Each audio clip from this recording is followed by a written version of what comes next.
Hello, friends. We are back with episode 127 of our weekly highlights. And this is our weekly podcast where we showcase the awesome resources that have been voted by our R Weekly team as highlights that are really great for your R learning pleasure and leveling up your skills and your enthusiasm for the R language itself. My name is iamYannC, and I cannot ever do this podcast alone anymore, and especially this week, because he's going to help pick up a lot for me as my awesome co-host, Mike Thomas. Mike, how are you doing this morning? I'm doing pretty well, Eric. I think it's unusual that I actually have been getting a little bit more sleep than you, it sounds like. So it's teamwork makes the dream work, as they say. Anyway, we are here with our latest issue, 2023, week 25, that has been curated by Jonathan Carroll, another longtime member of the R Weekly team. And of course, he had tremendous help from our fellow R Weekly team members and contributors like all of you around the world. And our first highlight may be one of those cases where you're pretty familiar with tidyverse principles if you've been using the tidyverse for your data processing, data munging, and visualization. And there is one of the mainstays in the dplyr package called slice. Awesome name for a function where on the tin, so to speak, you may think of slice as, you know what, I'm going to use slice to select just a set of rows by their index and call it a day. And certainly that is what most people use slice as. But if you thought it was just for that quick selection, oh, you're in for a treat in this first highlight. And this comes from June Cho, who is a PhD candidate in linguistics at the University of Pennsylvania. And I actually had the pleasure of meeting June at the last RStudio Conf. It was great to meet him in person. But he has a terrific blog post that covers a boatload of new and interesting to me use cases of the slice function that definitely follows that model of more than meets the eye, so to speak. We're going to talk about some of my favorite features here, and I'll be interested in, Mike, your perspective on this too. But this post is extremely comprehensive. June starts a kind of building up, like I mentioned, that more, you might say, typical behavior of slicing by indices of rows to get that subset of observations in your data frame.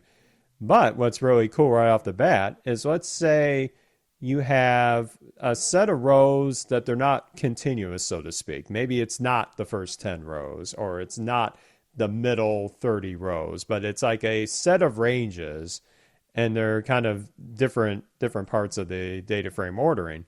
Well, slice, with its integration with dynamic dots, what that means is that you could feed in different sets of ranges just as comma separated values. And he has a great example where you might feed in the first few rows and then maybe a middle set of rows and then the last few rows. And it's easy just to put all that in.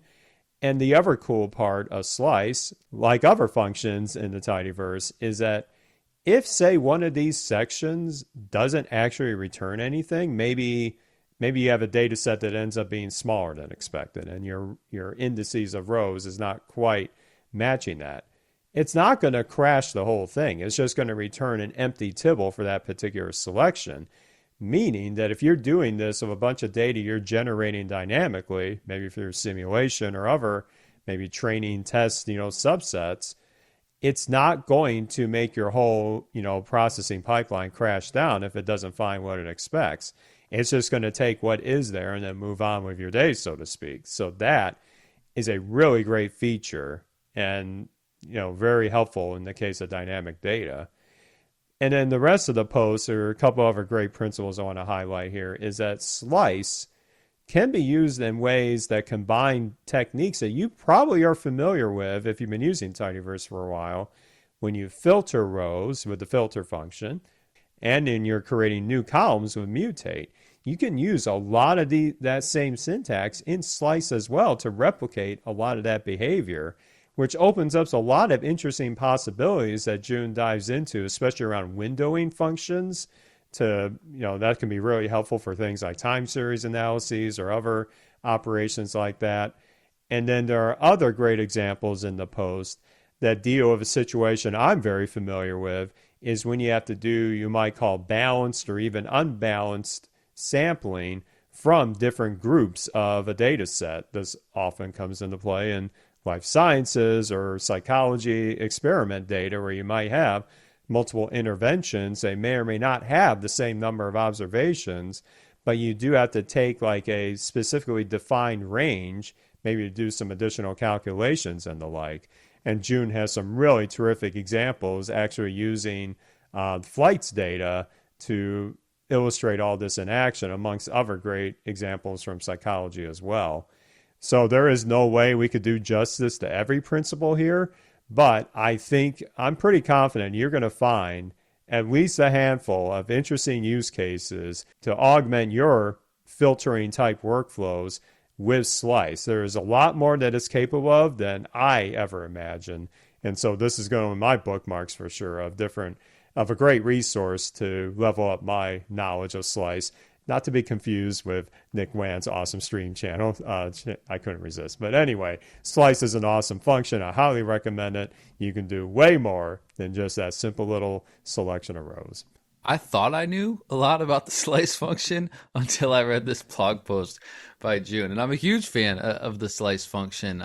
It's always important to remember that order does matter when extracting observations by position, right? So that you have to think through these things when you are using the slice function.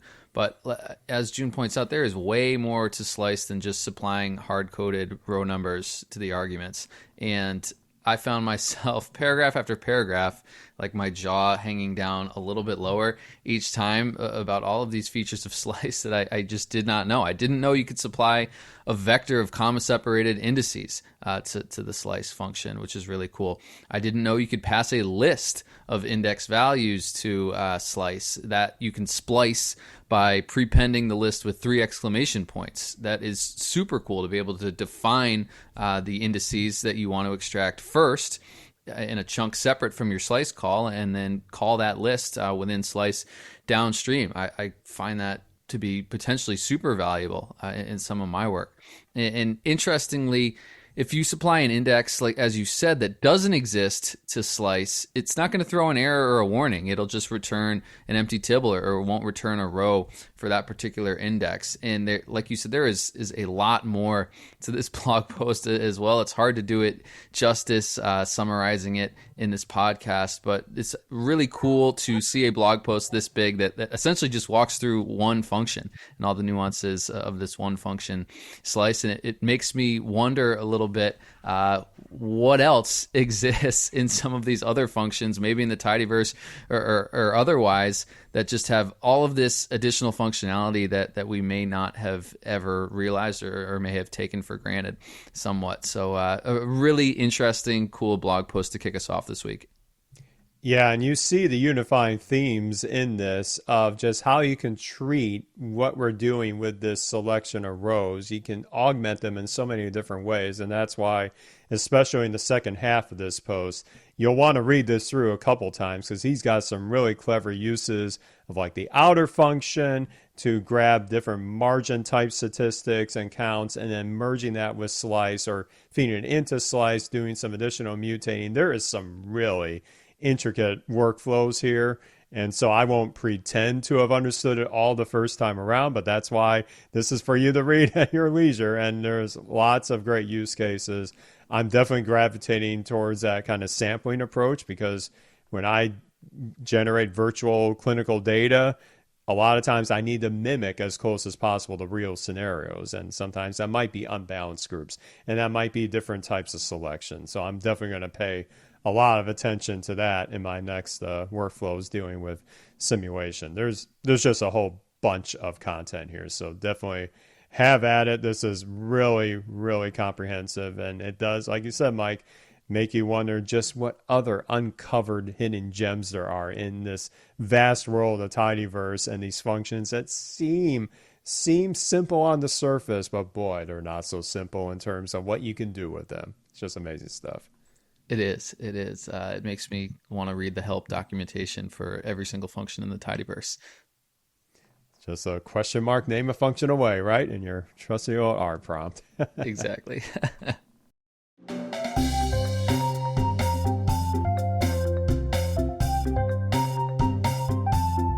Well, we talk about things getting supercharged and more than just what's on the tin. Well, what gets supercharged a lot, especially in the table generation space, and that is the GT package, which has now been released at version 0.9, and there is a boatload of great enhancements to talk about.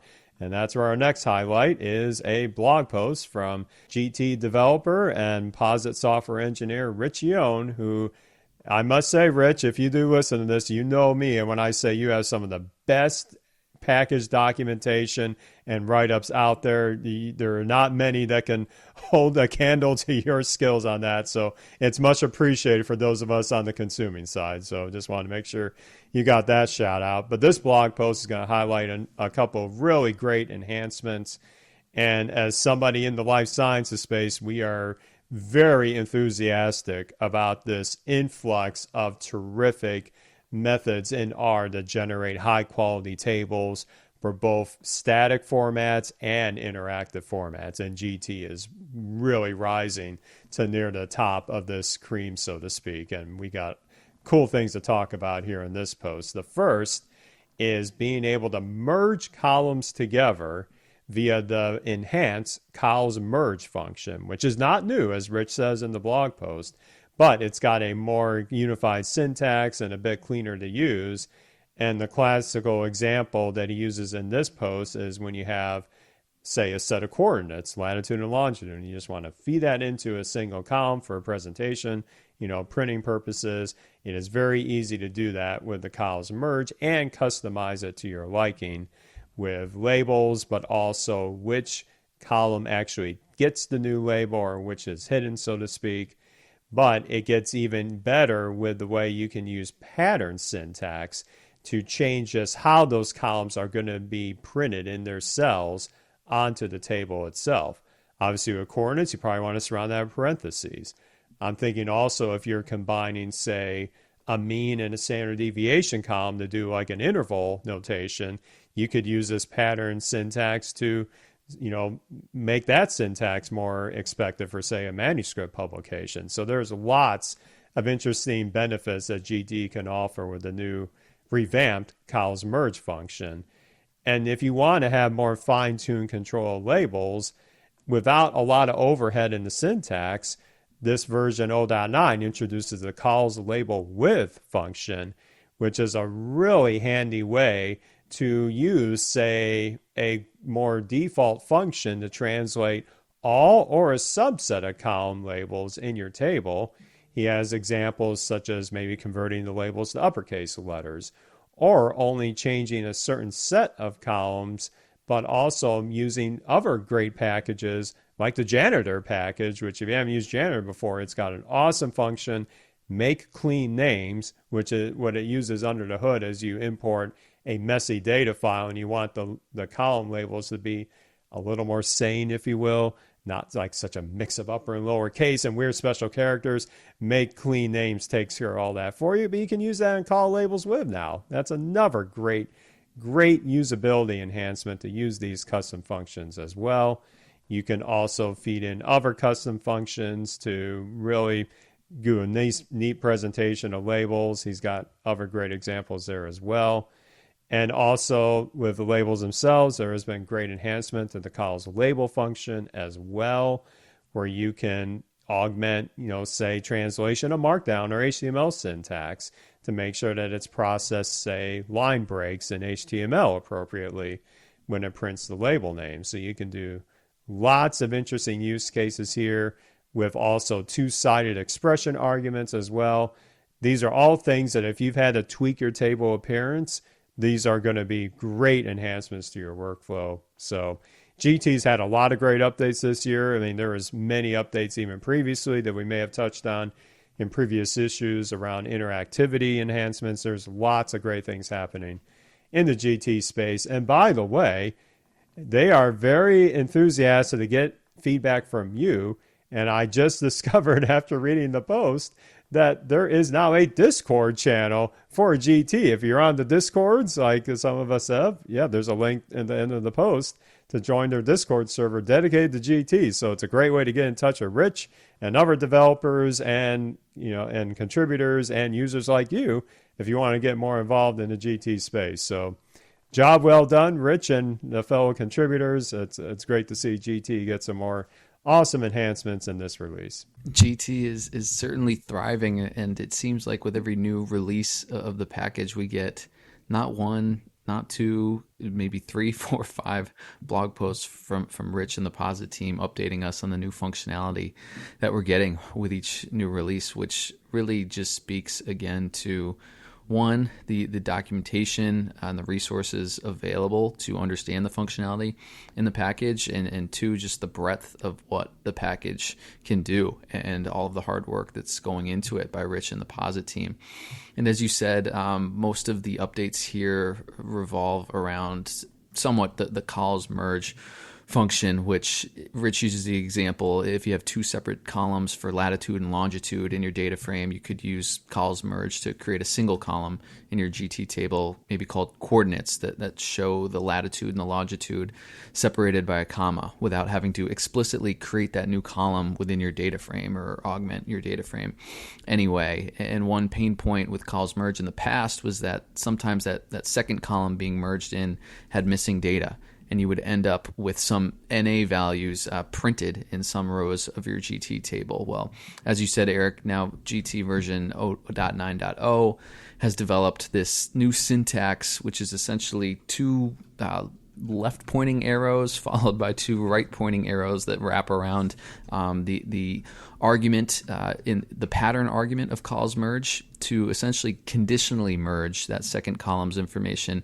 if the data in the second column is not missing for that particular row. So you won't get those pesky NA values actually printed in your table. And again, you touched on the new ability to add a function to the calls label with and calls label functions that sort of augment the column labels at the end of what you're trying to do in that column mapping. So some great functionality here, a really nice update from Rich, and I think any GT users out there who are using GT on a fairly regular basis will find this to be a lifestyle improvement to their workflow. And as you said, I think if you are a GT user, they're very eager to hear feedback on how some of these lifestyle improvements are either enhancing your workflow or maybe not. So make sure that you speak up if you're a user. I know the GitHub issues and discussions, there's plenty of places to do that. So if you're a GT user, try out the new functionality and let the team know what you think. And there are a lot of GT users out there, and what's really cool to see is as it's matured over time, and as you said, Rich is always thinking of great new enhancements, listening to the community. We are seeing many different industries adopt this, or different business areas, if you will. Yes, I am going to be a little selfish here and mention that, you know, those of us in the life sciences space had a bit of motivation for GT even getting formed in the first place, but we're seeing this everywhere. You're seeing some great data viz being networked out there.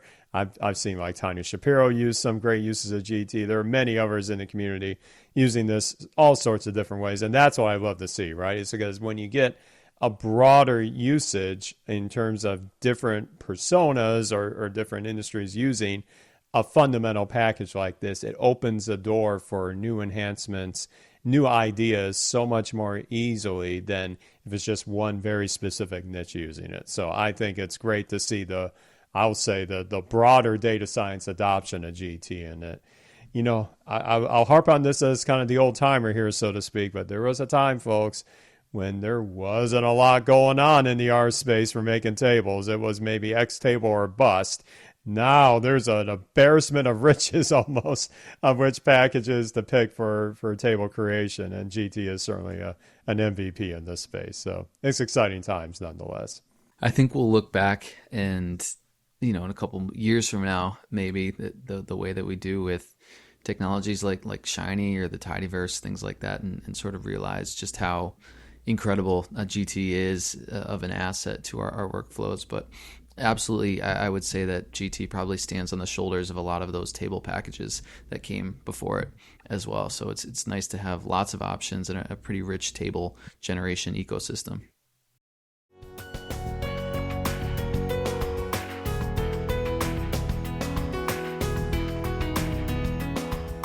And speaking of reminiscing, Mike, our last highlight is a great showcase of a little bit of history, but also augmenting some modern data science principles to have some fun predictions along the way.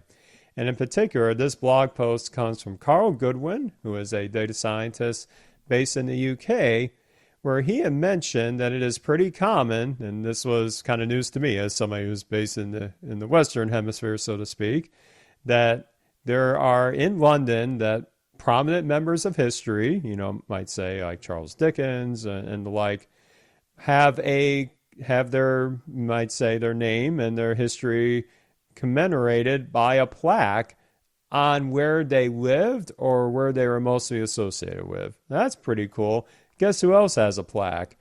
Thomas Bayes, who, I'd say he's been pretty influential in the world of statistics, especially in Bayesian statistics. It's named after him, for goodness sakes. Well, apparently, a few miles north of London, he has a plaque on the home where he grew up, which is fun to see in and of itself. But what if? You want to play the what if game? Well, what if we did have the modern quantifications of mortgage rates and interest rates and kind of looking at what would be the economic impact of this location if this was in modern times?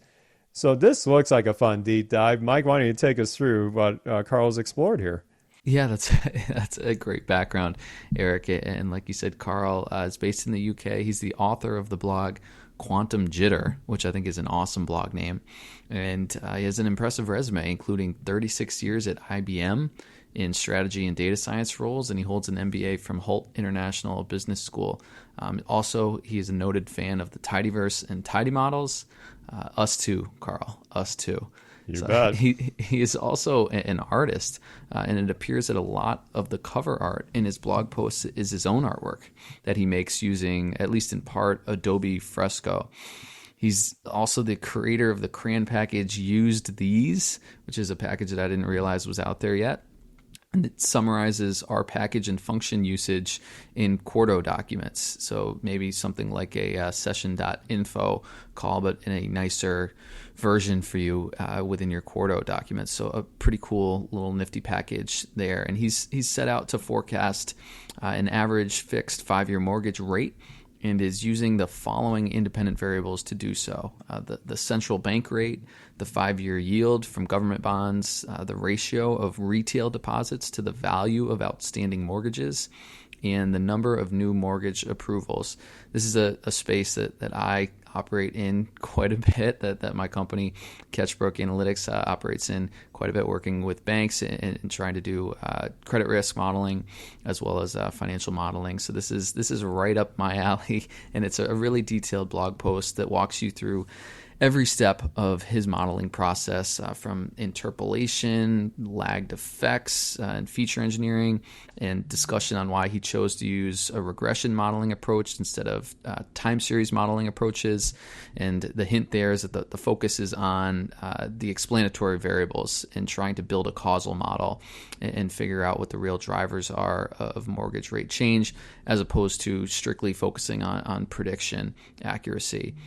So he uses both frequentist linear regression modeling, Bayesian regression with weakly informative priors, and also a few nonlinear regression modeling algorithms like random forest and XGBoost.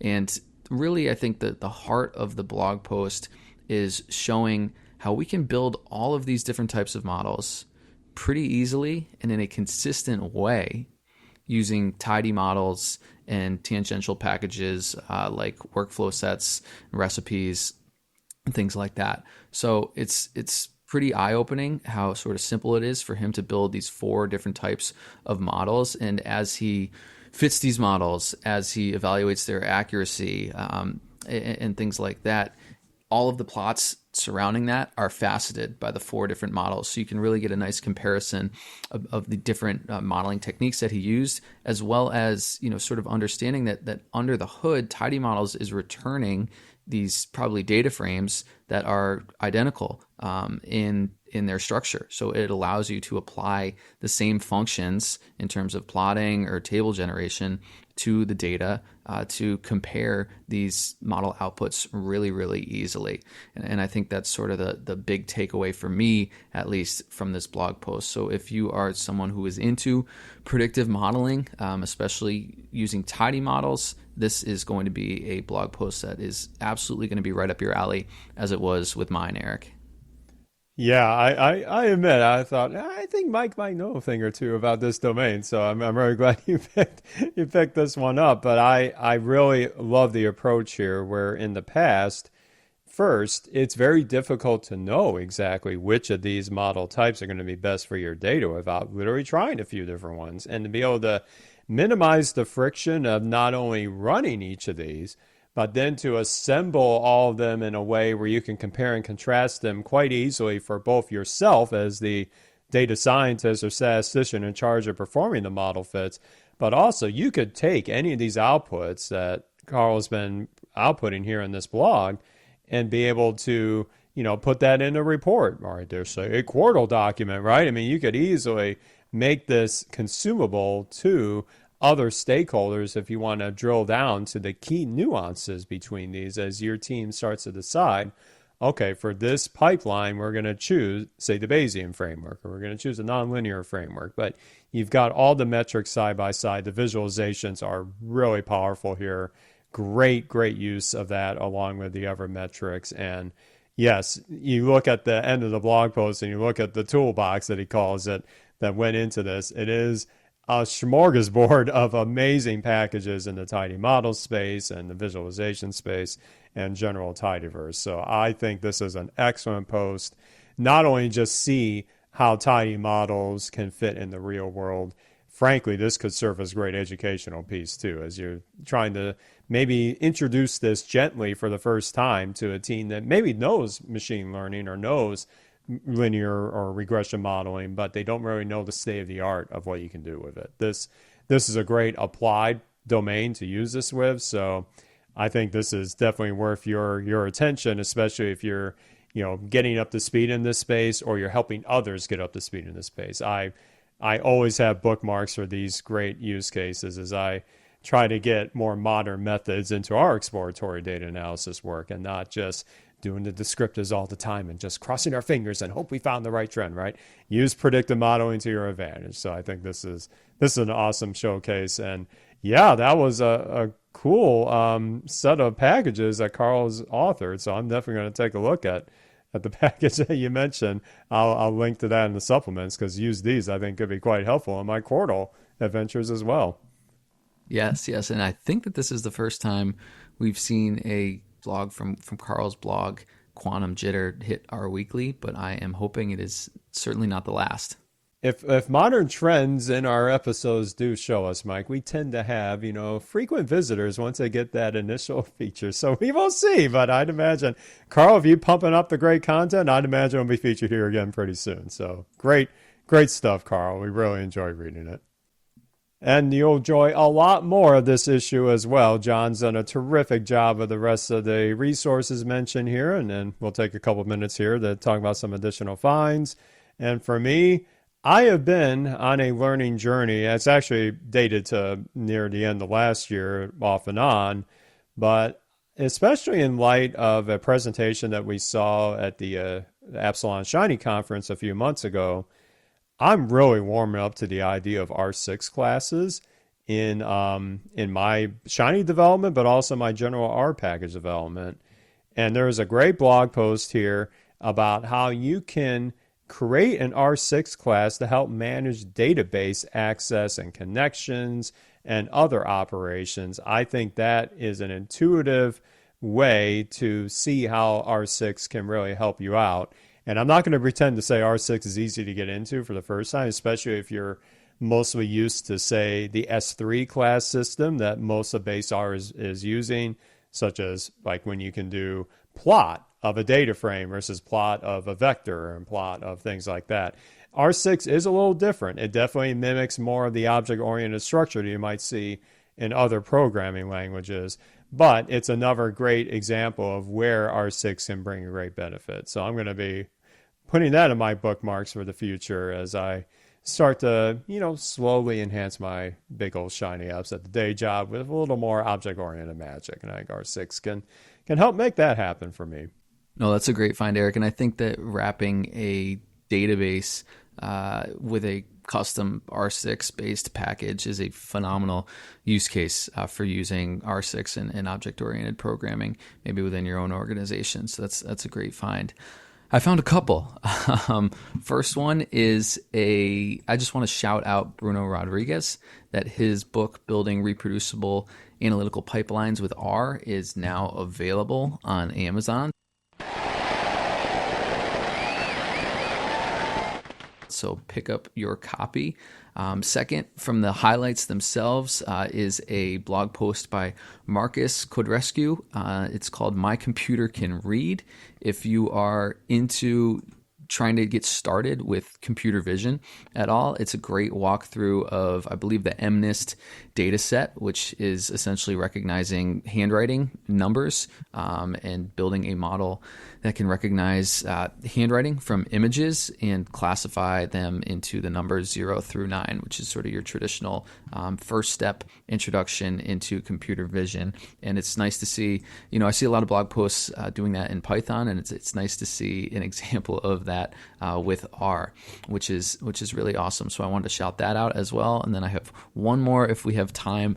There is a new maintainer of the eCharts for R package, which is one of my favorite packages for interactive data visualization. And I just want to shout it out because we talk a lot about open source package maintenance and how hard of a job it can be.